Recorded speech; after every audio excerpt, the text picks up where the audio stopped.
Yoga Philosophy for Everyday Living, a podcast to bring the ancient wisdom of yoga to inform your everyday living on and off the mat.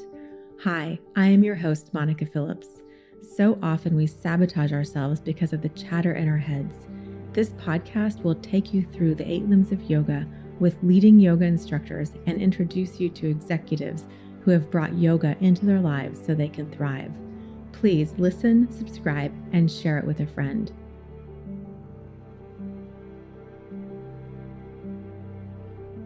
Welcome back to Yoga Philosophy for Everyday Living. I am here again with Tiffany Russo, who was introduced in the episode on the 8 limbs, and you can find out more about her in the show notes. Thank you very much for having me.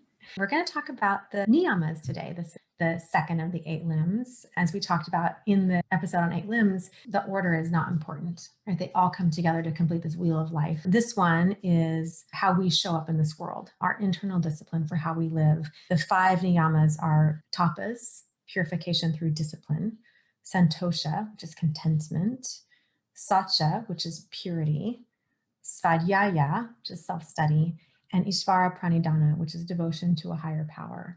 And we're going to focus mostly on Svadhyaya, but I'd love to welcome you first to talk about the niyamas in general, how you think of them. Niyamas are obviously our relationship with ourselves. Things like saucha, cleanliness. It's not really about how obviously we're showering, but how do you keep your desktop? Is there clutter in your life? Is there unnecessary clutter? It's those things of little clutter that kind of pull us off of course, distract us, if you will. Santosha, contentment, being completely content and at ease with where we're at. We're not comparing. They say comparison is the thief of joy. So we're really at ease with who we are and where we are today. Tapas, purification, fire, heat, however you want to create that cleansing piece of it. Ishvara Pranidhana is always knowing that there is a higher power that we devote to. Oftentimes that's within ourselves. I do love this example. It's in Jamil Zaki's book, The War for Kindness. And he talks about this faith in things we can't see or feel. The faith is believing in what we can't see and can't feel. And what happens if we cut off that faith? And this is not only higher power within ourselves or outside of ourselves. This is also what we want to become. If we can't believe in something that we can't see or feel, what limitations have we put on ourselves? Wow. Just last night, I was having a conversation with my partner about the difference between trust and faith. And to your point, how do we believe and have the faith in something if there isn't trust in that process and experience? It's interesting to believe, and I think it comes with time. I think it comes with experience. I think it comes with the practice that we trust in the showing up piece of everything. And it's in the showing up, no matter how it looks, no matter how messy it is, that doesn't matter, that we at least keep following forward. Then maybe looking back, we can have the faith and belief of where we're going. I hear all of the 8 limbs within the niyamas, this grounding, this awareness, the physical, spiritual, the intellectual, mind, body, soul, heart, like kind of all in this contentment, purity, self-awareness, faith, and discipline. Discipline is the practice. When we start practice, asana practice, most of the time on our backs, usually with our knees bent, and it's so calming. So it brings us into a grounding position. This moment that we all arrive together and choose to let what came before us go, and then arrive and choose to do something different. And I think that moment of checking in, slowing down, we're so hurried that if we can tune inwards physically and then, with the breath, Svadhyaya, little piece of self-study, checking in. How am I doing today? And it's through that opportunity that we can be like, you know what? Because it's going to show up whether you've checked in or not. But at least if we're aware enough to observe how we are checking in, then it makes sense. We're just like, oh, it's so random. I drank a bottle of wine last night and I have a headache today. No, it's not random at all. You become a lot more aware of the choices you make. And that is, I think, another one of the many gifts we get from the yoga practice, but also that piece of self-study where you pause. Is this going to serve me? Who am I today? Maybe it served me 10 years ago, but it doesn't anymore. And that's okay. And there's the contentment piece of it. Willingness and the recognition to let go of things we used to want, but no longer need. Exactly. And I think the asana is a great opportunity every day to check in and observe who we are, because how much walking have we all done during COVID? There was a moment early on where I was like, I think everyone's hamstrings, calves, and Achilles are probably super tight from all the walking we've been doing. Your triangle pose might feel a little different than it did yesterday, and that's okay. And to honor that and explore that. Oh, wow, my left hamstring's tighter than my right hamstring. Huh. I wonder, that shows up actually in Warrior 3 as well. So it just becomes getting to know thyself. I get the privilege of talking to people all the time who do yoga and love yoga and experience these major shifts in their self-awareness and self-study through yoga. What about people who aren't going to show up on a mat or who've never been to a class, have a different way? What can we share about Svadhyaya? Because it's not just in the asana practice. How do we approach that in life every day? I think it's in relationships with others, how we interact with others. For instance, I had a friend that would tell me when I came home from work after a very long day to sit in my car and eat some almonds before I went into the house. And it was that moment of debriefing. How am I showing up? How am I showing up to my partner? How am I showing up to the world? And so you don't need to get on the mat to experience that, but to interact with other human beings, to connect with other human beings is another great way to experience our self-study. How are we when we wake up in the morning? Did we get enough sleep? Should I drink some water? These are the questions that we ask ourselves, and the interest of knowing the self, I think, can happen when we tie our shoes. Really great example. So relevant through COVID too. What's happened is I would sit in my car after a long drive home because if I walked right in, I'd be like, I want to do this and that and not be present for my family. And the energy we bring is incredibly radiant. The energy from our heart, the joy, the sorrow, the anger, frustration, all that, it's contagious. We can see it on the faces of other people.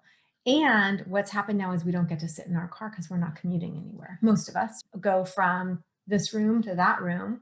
If we're lucky, some of us all sitting at the same dining table. We're living these last minute lives. And what we did at work now is home.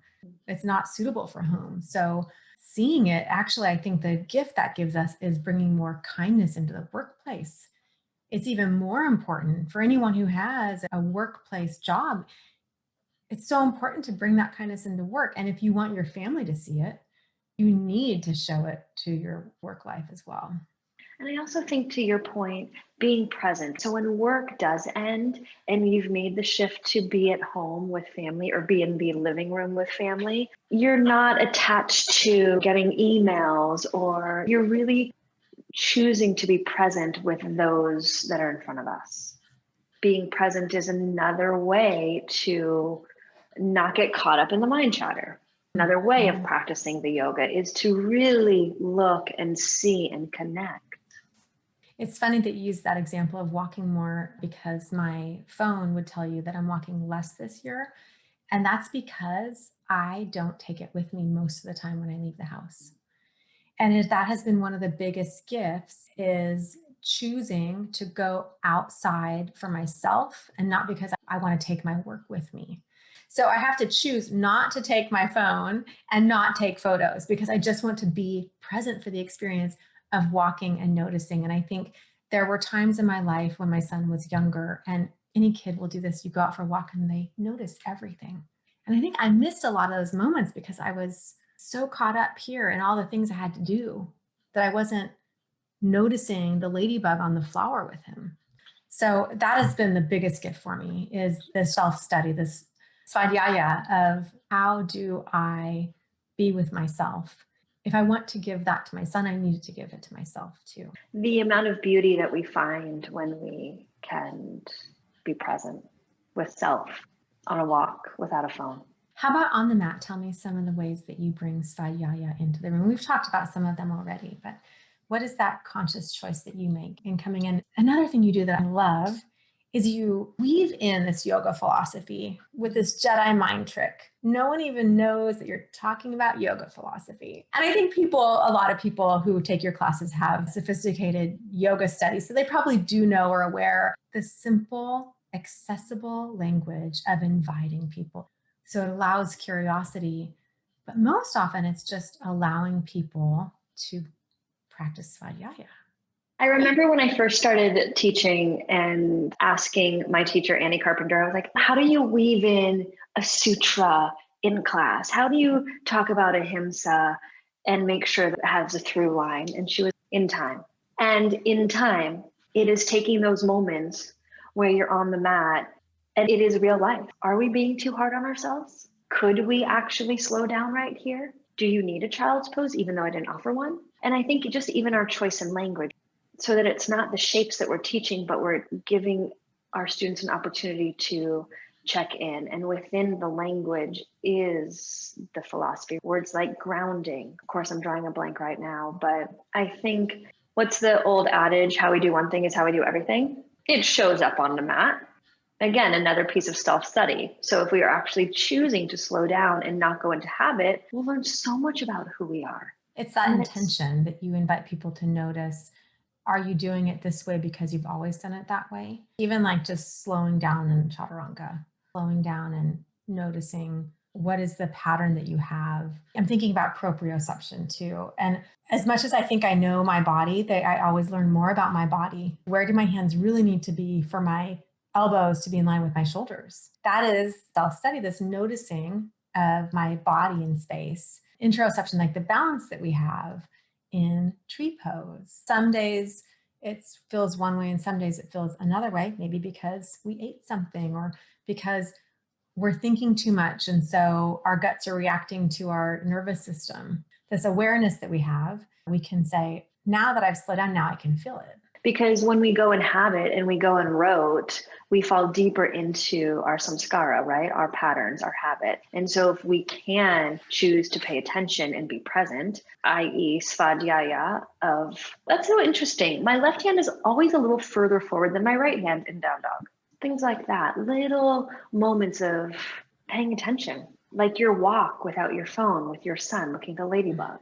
Throughout an asana practice, something really cool happens because people come in one space, mentally, physically, and then they end in another space. And then we get to Savasana, which is my son's favorite pose. I like it a lot too. What happens in this practice that allows us to get there? Because then in Shavasana, we access so much more of this Svadhyaya, this recognizing what's really within. I think for the practice, a good sequenced yoga asana practice takes you on a journey of self-exploration in the present moment. And so you're not distracted by the grocery list or conversation you have to have later, et cetera, but you're in this moment of moving your body in space with your breath. And in a way, it's this globally micro experience. I say globally because your whole being is present and you're just paying attention to yourself. Some classes take you up this journey where I don't think I can go to the peak of this mountain that you're taking me to. And some days there's like another peak and where are you taking me? I don't know if I can do it anymore. And then a well-balanced sequence yoga class slowly takes you down the mountain. And so by the time you arrive in Shavasana, you're physically ready, your nervous system is ready. So we've gone through a sympathetic experience and we slowly drop back down into a parasympathetic experience.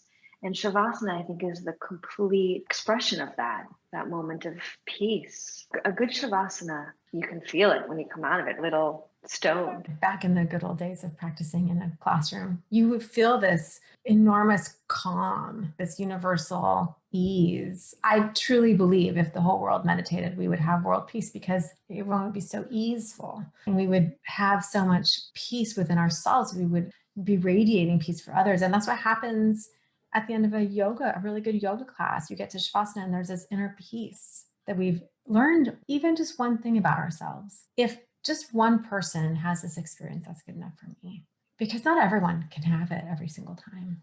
It doesn't mean that they haven't learned something about themselves. And then hopefully we take that experience and then we share it in the world. Like we don't hop in our car, blast the music, cut somebody off. We then share that sense of peace. And there's the ripple effect. What else should we know about Svadhyaya or the Niyamas in general? Dive in, play with them. I love that you said that word play. I think that's really important. This isn't supposed to be serious, hard work. Also, we're not in the mountains in the Himalayas here. We're in real today's life dealing with a really big year. And so use them as exploration and adventure versus a test you have to complete. Yeah. Thank you for that great insight on Svadhyaya. I'll have all of your links below so people can find you and have the joy practicing with you like I do. Sounds good. Thank you for joining me for Yoga Philosophy for Everyday Living. Please learn more about our guests in the show notes and check out their awesome yoga classes. Subscribe, like, and share this podcast with a friend. And please send me your feedback. I would love to hear from you. You can learn more at sparkpluglabs.co.